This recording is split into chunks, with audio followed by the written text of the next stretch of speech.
All right, everybody, welcome back to another episode of the Discovering Multifamily podcast. I'm your host, Anthony Scandariato, and today we have a special guest with us, Sarry Ibrahim, and want to welcome him here. He was actually referred to us by a previous guest that we had, Mark Willis, and he's got a lot of interesting things to talk to us about today on our show. And he is a financial professional, and he's part of the Bank on Yourself organization, which helps real estate investors and business owners become their own sources of financing, which we kind of talked about a little bit with Mark on our previous podcast, while also saving for retirement.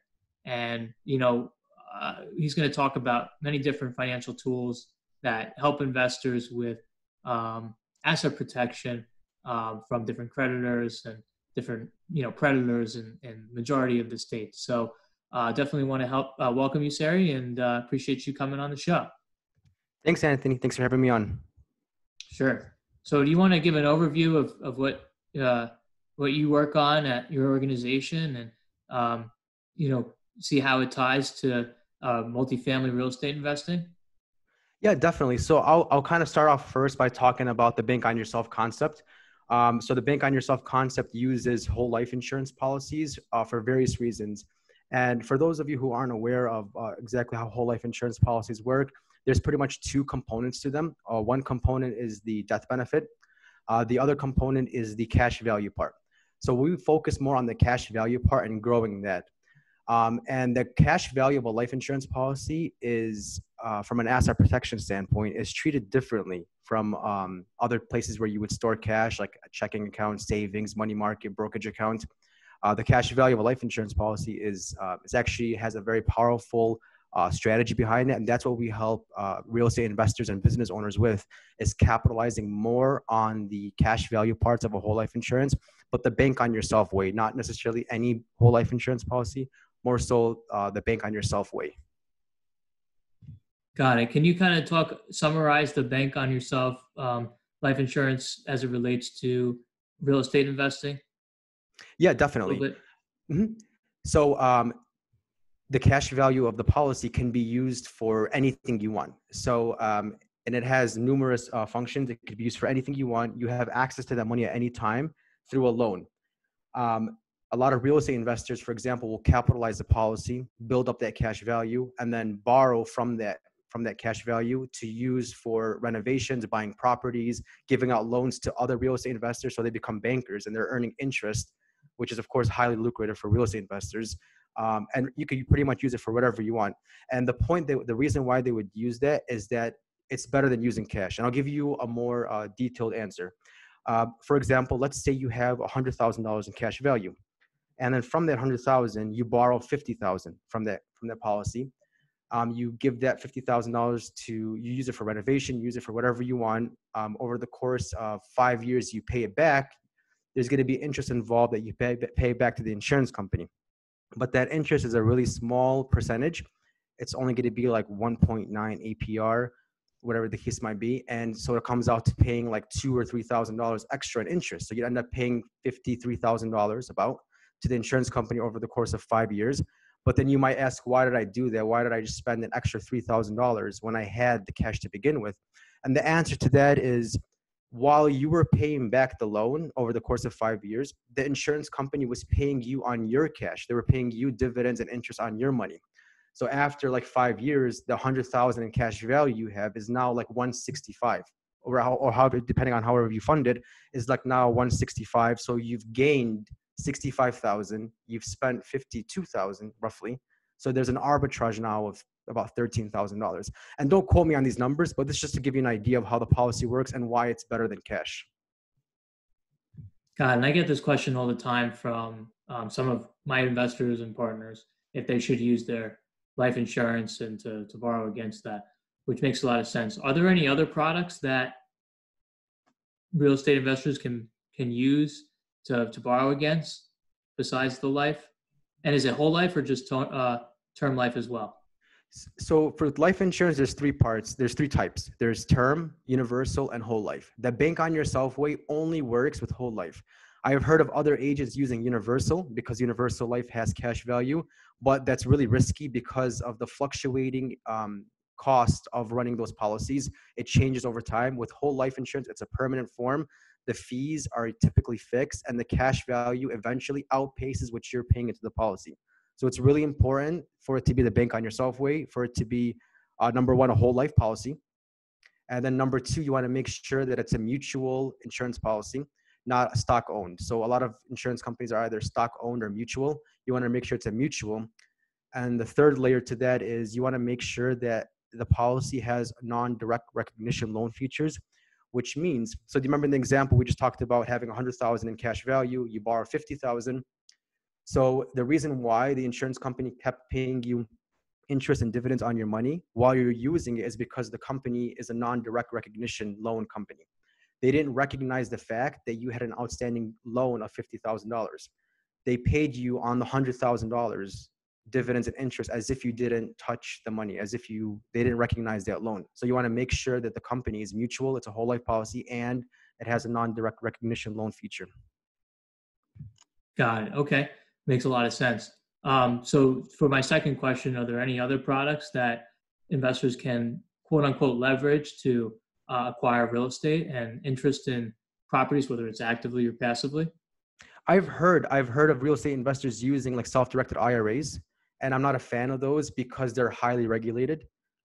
You can't necessarily, like for example, if you took money out of your self-directed IRA and you wanted to buy a property, you can't own that property. You'd have to give that to another investor. They would have to manage that property, own it under a separate LLC. So there's a lot of restrictions.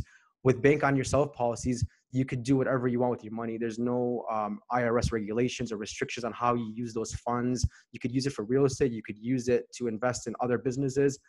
There's a lot more liquidity and control over your own money. Got it. Are there any other reasons why to use? So it sounds like to borrow against the life is the number one and most cost-effective way, because with the self-directed IRAs, you usually set up that through a custodian, and there's a lot of different types of, QRPs. There's so many different things going on, and sometimes to even set up the account, it might cost you $2,000, and then there's annual fees of $1,000, and it adds up, over, let's just say, a 5-year period. So what other reasons that using the collateral for your life policy, what are some other reasons that you would say to help you fund your real estate endeavors that we didn't cover? Yeah, definitely. So we already talked about the asset protection, how in a lot of states, the cash value of a life insurance policy is protected from creditors and predators because it's seen as an exempt asset. It's not necessarily public information or public records. And even if somebody was suing you and they found out that you had X amount in cash value, in a lot of states and a lot of situations, that cash value can be leveraged in a lawsuit. So that's one huge reason that separates the bank on yourself policy or the whole life insurance policy from other vehicles, from other financial vehicles. And then we talked about fees. You mentioned the self-directed IRAs can be really expensive. Anthony, if you think about it, other financial vehicles might have a 1% recurring annual fee, and that 1% might seem really small. But if you do the math, 1% of your principal and gains every year over the course of like 25 years can equal $50,000 through compound interest and compounding fees. So we talked about the fees, and then liquidity and control. You have access to your money. You have access to 85 to 90% of your money at any time, no questions asked. There's no underwriting involved in taking out a loan against your policy.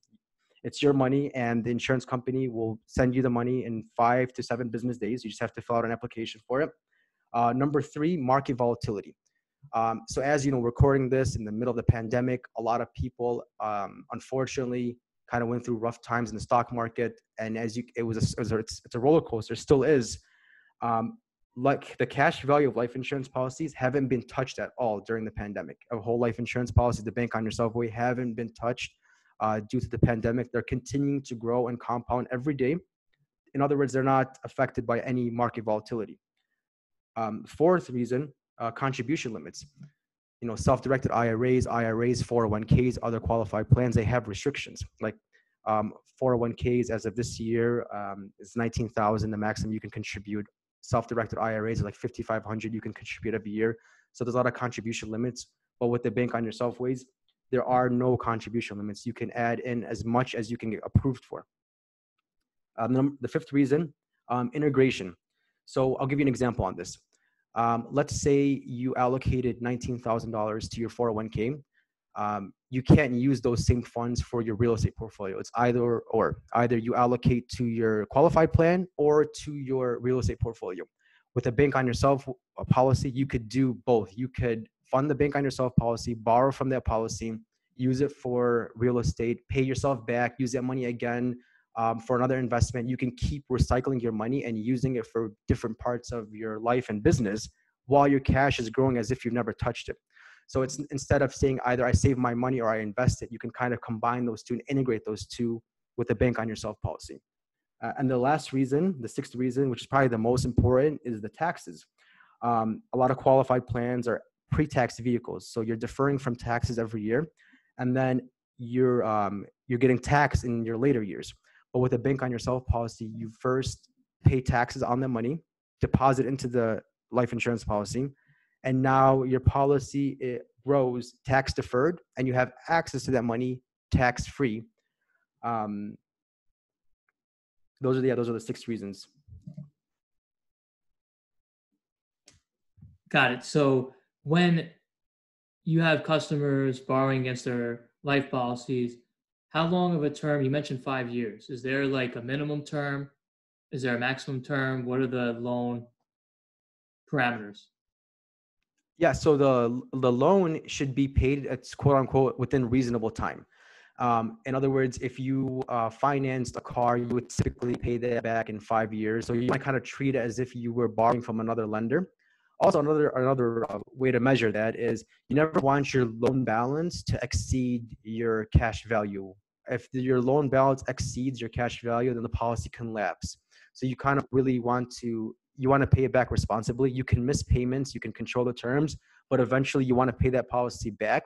And it's always good to pay that policy back because as soon as you pay that policy back, you have access to that cash again. So you kind of want to like recycle your money, use it for various areas, different parts, and keep like in and out using that money. Sure. So the way that I'm looking at it is a little bit more like a home equity line of credit, except you don't have to deal with the underwriting guidelines and all the scrutiny, the new appraisal, because it sounds like, let's say you had $500,000 in whole life, you can borrow, would you say 80%? Yes. 80% with pretty much no questions asked at a rate that's super cheap. It's basically giving you money for free at 2%. But the caveat is you have to build up that policy in the first place, right? In order to access that money. So what advice would you have for, let's say, millennial, kind of early to mid 20s that maybe don't even have life insurance yet, don't have families yet, but they want to eventually have a policy in place and then use that to fund real estate investments or deals or whatever they're doing. What would you say to them that are looking to start out to help build that policy that cash value as quickly as they can?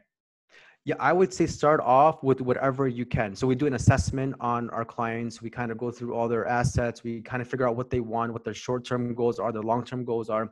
And if you're kind of tight on cash right now, but you eventually want to be, a real estate investor, you want to build a real estate empire, start off with a policy. My first policy, I started off paying $300 a month.